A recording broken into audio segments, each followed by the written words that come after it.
ನನಗೆ ತಿಳಿದಷ್ಟು ಮಟ್ಟಿಗೆ ಪೊಲೀಸ್ ಇಲಾಖೆಯವ್ರದ್ದು ಇದರಲ್ಲಿ ಏನೂ ತಪ್ಪಿಲ್ಲ.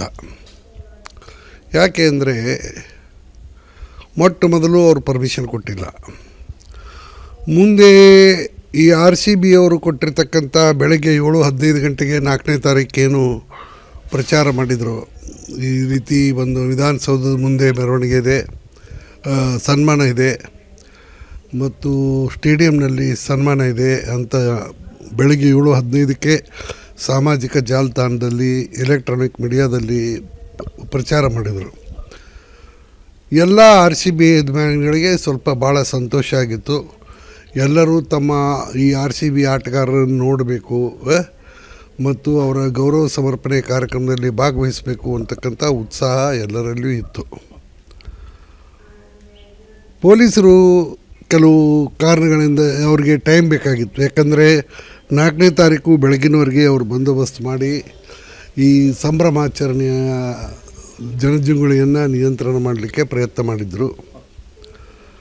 ಆದರೆ ಪರ್ಮಿಷನ್ನು ನಿರಾಕರಣೆ ಕೊಡೋಕ್ಕಾಗಲ್ಲ ಅಂತಕ್ಕಂಥದ್ದು ಮತ್ತು ರವಿವಾರ ಮಾಡಬೇಕು ಅಂತ ಹೇಳ್ತಕ್ಕಂಥದ್ದು ಅವ್ರು ಹೇಳಿದರು ಅವ್ರಿಗೆ. ಇಷ್ಟೆಲ್ಲ ಆದರೂ ಸಹಿತ ಯಾರ ಒಂದು ಪ್ರೇರಣೆ ಮೇಲೆಯೋ ಅಧಿಕಾರದ ಮೇಲೆಯೋ ಅಥವಾ ಬೆಂಬಲದ ಮೇಲೆಯೋ ಅವರು ಮುಂದೆ ಹೋದರೂ ಗೊತ್ತಿಲ್ಲ. ಪೊಲೀಸರು ಜನ ಸೇರಿದ ಮೇಲೆ ಅವ್ರಿಗೆ 2 ಅವಕಾಶ ಇತ್ತು. ಒಂದು, ಜನಗಳಿಗೆ ರಕ್ಷಣೆ ಕೊಟ್ಟು ಸಮಾರಂಭಗಳು ಪೂರ್ತಿಯಾಗುವಂತೆ ನೋಡ್ಕೊಳ್ತಕ್ಕಂಥದ್ದು. ಇನ್ನೆರಡು, ಬಲ ಪ್ರಯೋಗ ಮಾಡಿ ಅಥವಾ ಅವರಿಗೆ ಬುದ್ಧಿ ಹೇಳಿ ಆ ಜನಜಂಗುಳಿಯನ್ನು ಚದರಿಸ್ತಕ್ಕಂಥದ್ದು ಮತ್ತು ಸಮಾರಂಭಗಳನ್ನು ರದ್ದು ಮಾಡಿಸ್ತಕ್ಕಂಥದ್ದು. ಸಮಾರಂಭಗಳನ್ನು ರದ್ದು ಮಾಡಿಸಿ ಜನಜಂಗುಳಿಯನ್ನು ಚದರಿಸಬೇಕಾದ್ರೆ ಬಲ ಪ್ರಯೋಗ ಮಾಡಬೇಕಾಗಿತ್ತು. ಯಾಕಂದರೆ RCB ಅಭಿಮಾನಿಗಳು ಆಗ ಉನ್ಮಾದದಲ್ಲಿದ್ದರು. ಅವರನ್ನು ಅಷ್ಟು ಸುಲಭವಾಗಿ ಬುದ್ಧಿ ಮಾತು ಹೇಳಿ ಬಲ ಪ್ರಯೋಗ ಇಲ್ಲದೆ ಅವರನ್ನು ಚದುರಿಸ್ತಕ್ಕಂಥ ಕೆಲಸ ಆಗ್ತಿರಲಿಲ್ಲ. ಒಂದು ವೇಳೆ ಬಲ ಪ್ರಯೋಗ ಮಾಡಿದರೆ ಭಾಳ ಅನಾಹುತ ಆಗ್ತಕ್ಕಂಥ ಸಾಧ್ಯತೆ ಇತ್ತು. ಆವಾಗೂ ಇದೇ ರೀತಿ ನುಗ್ಗಲಾಗ್ತಿತ್ತು. ಲಾಠಿ ಚಾರ್ಜ್ ಅದು ಆದರೆ ಮತ್ತು ಲಾಠಿ ಚಾರ್ಜ್ಗೂ ಅವ್ರು ಹೋಗಲಿಲ್ಲ ಅಂದರೆ ಮತ್ತೆ ಹೆಚ್ಚಿನ ಬಲ ಪ್ರಯೋಗ ಮಾಡಬೇಕಾಗಿತ್ತು, ಮತ್ತು ಹೆಚ್ಚಿನ ಅನಾಹುತಕ್ಕೆ ಅವಕಾಶ ಆಗ್ತಿತ್ತು. ಆದ್ದರಿಂದ ಅವರು ಇದ್ದಂಥ ಸಮಾರಂಭದಲ್ಲಿ ಶಕ್ತಿ ಮೀರಿ ಪ್ರಯತ್ನ ಮಾಡಿ ಅವರು ಬಂದೋಬಸ್ತನ್ನು ಕೊಡಲಿಕ್ಕೆ ಮತ್ತು ಶಾಂತಿ ಸುವ್ಯವಸ್ಥೆಯನ್ನು ಕಾಪಾಡಲಿಕ್ಕೆ ಪ್ರಯತ್ನ ಮಾಡಿದ್ದಾರೆ. ಅದೇ ಪ್ರಕಾರ ವಿಧಾನಸೌಧದಲ್ಲಿ ಸರ್ಕಾರದವರು ಸಂತೋಷಪಟ್ಟರು.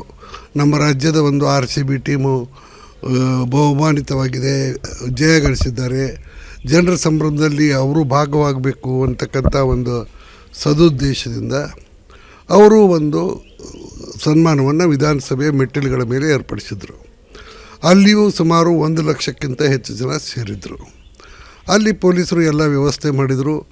ನನಗೆ ತಿಳಿದಷ್ಟು ಮಟ್ಟಿಗೆ ಈ ಸಮಾರಂಭ ಯಾವುದೇ ಒಂದು ರೀತಿಯ ಅಹಿತಕರ ಘಟನೆ ಇಲ್ಲದೆ ಸಮಾಧಾನದಿಂದ ಶಾಂತಿಯಿಂದ ಮುಗಿದಿತ್ತು. ಇನ್ನು 2ನೇ ಸ್ಟೇಜ್ ಏನಪ್ಪ ಅಂತಂದರೆ, ಅದಕ್ಕಿಂತ ಮೊದಲು HAL ಏರ್ಪೋರ್ಟಿಂದ ವೆಸ್ಟ್ ಎಂಡ್ ಹೋಟೆಲ್ವರೆಗೆ ಇಂದ ವಿಧಾನಸೌಧವರೆಗೆ ಆಟಗಾರರನ್ನು ರಕ್ಷಣೆ ಕೊಟ್ಟು ಕರ್ಕೊಂಡು ಬಂದರು. ತಮಗೆಲ್ಲ ಗೊತ್ತಿದ್ದಂತೆ ಬೀದಿ ಉದ್ದಕ್ಕೂ ಜನ ಅವರಿಗೆ ಸ್ವಾಗತ ಕೋರಿದರು, ಅವರಿಗೆ ಅಭಿನಂದನೆ ಸಲ್ಲಿಸಿದರು. ಇನ್ನು ಕೊನೆಯದಾಗಿ ಏನಿತ್ತು, ಸ್ಟೇಡಿಯಂನಲ್ಲಿ ಒಂದು ಸನ್ಮಾನ ಸಮಾರಂಭ ಇತ್ತು. ಆ ಸಮಾರಂಭವನ್ನು RCB ಅವರು ಏರ್ಪಡಿಸಿದ್ದಾರೆ ಅಂತ ನಾನು ನಂಬಿದ್ದೇನೆ. ವಿಷಯ ಸತ್ಯ ಏನಿದೆ ನನಗೆ ಗೊತ್ತಿಲ್ಲ. RCB ಅವರು ನಂಬಿದ ಮೇಲೆ ಅವರು RCB ಮ್ಯಾನೇಜರ್ಗಳಾಗಲಿ, RCB ಮಾಲೀಕರಾಗಲಿ, RCB ವ್ಯವಸ್ಥಾಪಕರು ಏನಿದ್ದಾರೆ ಅವರು ಸರಿಯಾದ ರೀತಿಯಲ್ಲಿ ಆರ್ಗನೈಸ್ ಮಾಡಬೇಕಾಗಿತ್ತು. ಮೊದಲು ಏನು ಮಾಡಿದರು, ಫ್ರೀ ಅಡ್ಮಿಷನ್ನು ಅಂತ ಹೇಳಿದರು. ಇಲ್ಲಿ ಆರ್ಗನೈಸ್ ಮಾಡಬೇಕಾಗಿತ್ತು. ಮೊದಲು ಏನು ಮಾಡಿದರು, ಫ್ರೀ ಅಡ್ಮಿಷನ್ನು ಅಂತ ಹೇಳಿದರು. ಆಮೇಲೆ ಹೇಳಿದರು, ನಿಮಗೆ ಪಾಸ್ಗಳನ್ನು ಫ್ರೀಯಾಗಿ ಇಂಟರ್ನೆಟ್ ಮೇಲೆ ಡೌನ್ಲೋಡ್ ಮಾಡಿಕೊಳ್ಳಿ ಅಂತ ಹೇಳಿದರು. ಮತ್ತು ಎಲ್ಲ ಗೇಟ್ಗಳನ್ನು ತೆರೀಲಿಲ್ಲ ಮತ್ತು ಜನರಿಗೆ ಕನ್ಫ್ಯೂಸಿಂಗು ಮತ್ತು ಪರಸ್ಪರ ವಿರುದ್ಧವಾದಂಥ ಒಂದಕ್ಕೊಂದು ತಾಳ ಇಲ್ಲದಂಥ ಸೂಚನೆಗಳನ್ನು ಮೇಲಿನ ಮೇಲೆ ಕೊಡ್ತಾಯಿದ್ರು. ಒಂದು ಸಲ ಫ್ರೀ ಅಂತ ಹೇಳೋದು, ಒಂದು ಸಲ ಡೌನ್ಲೋಡ್ ಅಂತ ಹೇಳ್ಕೊಳ್ಳೋದು. ಇದರಿಂದ ಅಭಿಮಾನಿಗಳಿಗೆ ಭಾಳಷ್ಟು ಗೊಂದಲ ಉಂಟಾಯಿತು, ಕನ್ಫ್ಯೂಷನ್ ಆಯಿತು. ಈ ರೀತಿ ಅವರು ಪರಸ್ಪರ ವಿರುದ್ಧ ಮತ್ತು ಒಂದಕ್ಕೊಂದು ತಾಳ ಇಲ್ಲದ ಸೂಚನೆಗಳನ್ನು RCB ವ್ಯವಸ್ಥಾಪಕರು ಅಭಿಮಾನಿಗಳಿಗೆ ನೀಡಿದ್ದರಿಂದ ಭಾಳಷ್ಟು ಅವರು ಗೊಂದಲ ಆಗಿ ಅವರು ಆತಂಕಕ್ಕೊಳಗಾಗಿ ಏನಾದರೂ ಮಾಡಿ ಸ್ಟೇಡಿಯಂ ಒಳಗಡೆ ಹೋಗಿ ನಾವು ಸನ್ಮಾನ ಸಮಾರಂಭ ನೋಡಬೇಕು, ಆಟಗಾರರನ್ನು ನೋಡಬೇಕು ಅಂತಕ್ಕಂಥ ಅತ್ಯುತ್ಸಾಹದಲ್ಲಿ ಅವರಿದ್ದರು. ಇದರಿಂದಾಗಿ ಆ ಪಾಸ್ಗಳ ಸಲುವಾಗಿನೋ ಅಥವಾ ಸ್ಟೇಡಿಯಂಗಳ ಎಂಟ್ರಿ ಮಾಡೋ ಸಲುವಾಗಿನೋ ಭಾಳಷ್ಟು ಪ್ರಯತ್ನ ಪಟ್ಟು ಒಬ್ಬರ ಮೇಲೊಬ್ಬರು ನೂಕುನುಗ್ಗಲು ಶುರು ಆಯಿತು. ಈ ನೂಕುನುಗ್ಗಲುಗಳನ್ನು ತಡೀಲಿಕ್ಕೆ ಪೊಲೀಸರಿಗೆ ಸಾಧ್ಯ ಆಗಲಿಲ್ಲ. ಯಾಕೆಂದರೆ ಅಭಿಮಾನಿಗಳು ಭಾಳ ಉನ್ಮಾದದಲ್ಲಿದ್ದರು. ಆದರೂ ಅವ್ರು ತಮ್ಮ ಕೈಯಿಂದ ಆದಂಥ ಕರ್ತವ್ಯವನ್ನು ಮಾಡಿದ್ದಾರೆ. ಈ ನೂಕುನುಗ್ಗಲಲ್ಲಿ ನೀವು ಎಲ್ಲರಿಗೂ ಗೊತ್ತಿದ್ದಂತೆ 11 ಜನ ಪ್ರಾಣ ಕಳ್ಕೊಂಡಿದ್ದಾರೆ, 47 ಜನಕ್ಕೆ ಗಾಯ ಆಗಿದೆ.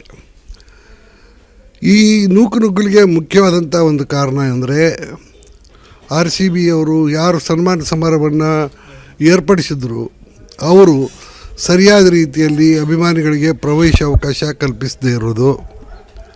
ಎರಡನೇದಾಗಿ ಕಾಲಕ್ಕೆ ಅತ್ಯಂತ ಕ್ರಿಟಿಕಲ್, ಅತ್ಯಂತ ಮಹತ್ವದ ವೇಳೆಯಲ್ಲಿ ತಪ್ಪು ಮತ್ತು ಒಂದಕ್ಕೊಂದು ತದ್ವಿರುದ್ಧವಾದಂಥ ಸಂದೇಶಗಳನ್ನು ಅಭಿಮಾನಿಗಳಿಗೆ ಕಳಿಸಿದ್ದು.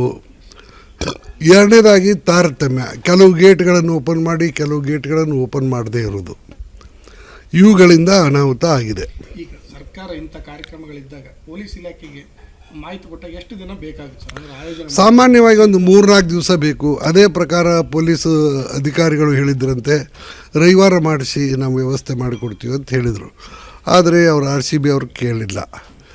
ಈ ಎಲ್ಲ ಘಟನೆ ಆದದ್ದು ಸ್ಟೇಡಿಯಂನಲ್ಲಿ ಆಗಲಿಕ್ಕೆ ಕಾರಣ ಪ್ರವೇಶದಲ್ಲಿ ತಾರತಮ್ಯ, ಒಂದಕ್ಕೊಂದು ತಾಳ ಇಲ್ಲದಂಥ ಪರಸ್ಪರ ವಿರುದ್ಧವಾದಂಥ ಸೂಚನೆಗಳನ್ನು ಅಭಿಮಾನಿಗಳ ಪ್ರವೇಶದ ಬಗ್ಗೆ ಕಾಲಕ್ಕೆ ಪ್ರಸಾರ ಮಾಡಿದ್ದು ಮತ್ತು ಸೂಕ್ತ ಸಮಯದಲ್ಲಿ ಗೇಟನ್ನು ಓಪನ್ ಮಾಡದೇ ಇರತಕ್ಕಂಥದ್ದು. ಈ 3 ಕಾರಣಗಳಿಂದ ಆಗಿದೆ. ಈ 3 ಕಾರಣಗಳ ಮೇಲೆ ಪೊಲೀಸರ ನಿಯಂತ್ರಣ ಇಲ್ಲ. ಮತ್ತು ಅವರು ಸಾಮಾನ್ಯವಾಗಿ ಯಾವುದೇ ಒಂದು ಇಂಥ ಸಮಾರಂಭಕ್ಕೆ ಪೊಲೀಸರಿಂದ ಪರ್ಮಿಷನ್ ತಗೋಬೇಕಾದ್ರೆ ಇದು ಪ್ರೈವೇಟ್ ಸಂಸ್ಥೆ. RCB ಅಂತಕ್ಕಂಥದ್ದು ಪ್ರೈವೇಟ್ ಸಂಸ್ಥೆ. ಅವರು ಲಾಭಕ್ಕಾಗಿ ಕ್ರೀಡೆ ಆಡಿಸ್ತಾ ಇದ್ದಾರೆ. ಅದಾದ ಅವರು ಕ್ರೀಡಾಪಟುಗಳೇನಲ್ಲ, ಸ್ವಂತ ಲಾಭಕ್ಕಾಗಿ ಸಾವಿರಾರು ಕೋಟಿ ರೂಪಾಯಿ ಲಾಭ ಮಾಡಿಕೊಳ್ಳೋ ಸಲುವಾಗಿ ಅವರು ಆಟಗಳನ್ನು ನಡೆಸ್ತಾ ಇದ್ದಾರೆ. ಆದ್ದರಿಂದ ಅವರು ಈ ರೀತಿ ಪರ್ಮಿಷನ್ ಕೊಟ್ಟಾಗ ಎಷ್ಟು ಪೊಲೀಸ್ ಬಲ ಬೇಕು ಅನ್ನೋದನ್ನು ಪೊಲೀಸ್ ಅಧಿಕಾರಿಗಳು ಅಂದಾಜು ಮಾಡ್ತಾರೆ. ಅದಕ್ಕಾಗಿ ಸರ್ಕಾರಿ ಆದೇಶದ ಪ್ರಕಾರ ಇಷ್ಟು ಇನ್ಸ್ಪೆಕ್ಟರ್ಗಳಿಗಿಷ್ಟು, ಕಾನ್ಸ್ಟೇಬಲ್ಗಳಿಗಿಷ್ಟು, ಸಬ್ ಇನ್ಸ್ಪೆಕ್ಟರ್ಗಳಿಗಿಷ್ಟು ಮತ್ತು ಹೆಡ್ ಕಾನ್ಸ್ಟೇಬಲ್ಗಳಿಗಿಷ್ಟು ಅಂತ ಇಷ್ಟು ದುಡ್ಡನ್ನು ಅವ್ರು ತುಂಬಬೇಕಾಗತ್ತೆ. ಆಮೇಲೆ ಆ ದುಡ್ಡನ್ನು ತುಂಬಿದ ಮೇಲೆ ಅವರು ನಿಗದಿತ ಪ್ರಮಾಣದಲ್ಲಿ ಯಾವ ಪ್ರಮಾಣದಲ್ಲಿ ಹಣ ತುಂಬಿರ್ತಾರೋ ಆ ಪ್ರಮಾಣದಲ್ಲಿ ವ್ಯವಸ್ಥೆಯನ್ನು ಅವ್ರು ಮಾಡಿಕೊಡ್ತಾರೆ.